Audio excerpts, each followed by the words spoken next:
একবার একটি ছোট্ট গ্রাম ছিল যেখানে এক পীর সাহেব থাকতেন। তিনি খুবই শান্ত, ধার্মিক এবং পরহেজগার ছিলেন।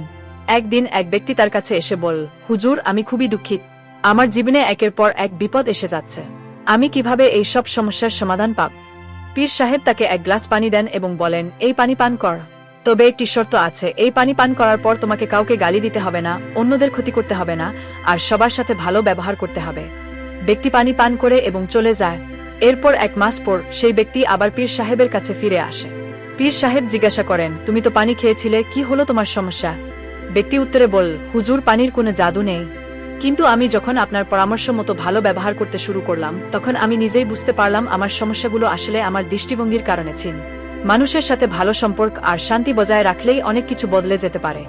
পীর সাহেব হাসি দিয়ে বললেন, ঠিকই তো, এই পৃথিবীতে সবচেয়ে বড় শক্তি হলো ভালোবাসা আর ভালো ব্যবহার। গল্পটির শিক্ষা হলো, যদি আমরা নিজেদের মনকে ভালো রাখি এবং অন্যদের প্রতি সদয় হই তাহলে জীবনের অনেক সমস্যার সমাধান সহজেই চলে আসে।